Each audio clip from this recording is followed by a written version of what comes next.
Let's now talk about Pakistan-occupied Kashmir and Gilgit Baltistan, where locals found it very challenging to manage their expenses on the occasion of Eid. The situation in Pak-occupied areas are getting worse by the day. People in these regions are being forced to bear the brunt of Pakistan's economic crisis in the form of hike in taxes and shortage of essential commodities. And they see no relief in near future. A report.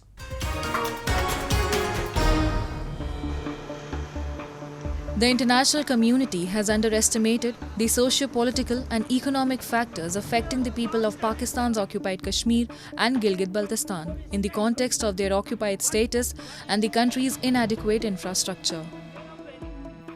POK and Gilgit Baltistan have been illegally occupied by Islamabad since 1947, and the residents of these regions have endured the worst of Pakistan's political and economic hardships for many years. People are complaining about unfair tax increases, an unusual rise in electricity cost despite protracted blackouts, and a crisis of vital services in the area that the state is fabricating. This year, on the occasion of Eid ul-Fitr, the locals found it very difficult to manage their expenses with the available job opportunities and incomes. The situation in Pakistani-occupied Gilgit-Baltistan and Pakistani-occupied Jammu and Kashmir are getting from bad to worse by the day.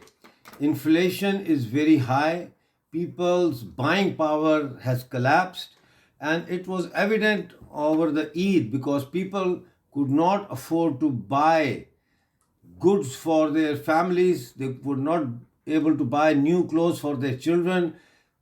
Hundreds of thousands of families could not afford to buy even a pair of shoes for their children. The situation in Pakistani-occupied Jammu Kashmir is absolutely abysmal.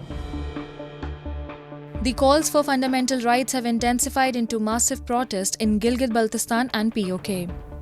All political, religious and social organizations are demonstrating against load shedding and inflation and demanding basic amenities in the area. The majority of demonstrators assert that while they do not intend to escalate their protests, doing so is their only remaining option for persuading the authorities. The locals from all walks of life are supporting the public cause in Gilgit-Baltistan and POK. Nobody is listening to the outcry of the common man and woman in Pakistani-occupied Jammu and Kashmir.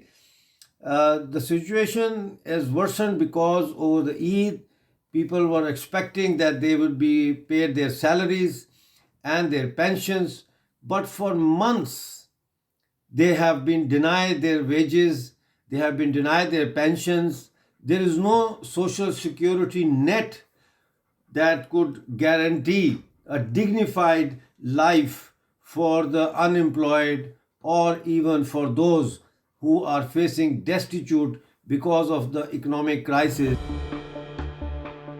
The most depressing aspect of the tale is Pakistan's assertion that the people of Gilgit-Baltistan and POK are free and ecstatic about the development projects. However, reality is that in the name of development and defense, Pakistani forces are just occupying resorts and tourist spots of POK and Gilgit-Baltistan.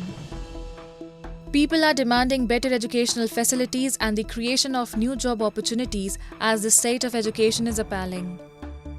There is a serious crisis in the education system in Pakistan-occupied Kashmir. Despite the pressing need for better facilities, students and employees in the education sectors are being kept away from their basic rights. Amid rising inflation, teaching and administrative staff in POK are demanding their overdue salary increases. The Pakistani government has refused to listen to the legitimate demands of academic staff and students as the progress in POK does not align with Islamabad's objectives. Pakistan has transformed POK's educational institutions into sites of persecution. It views education as a threat to its illegal annexation of the areas, as knowledge could help the locals understand their legal rights.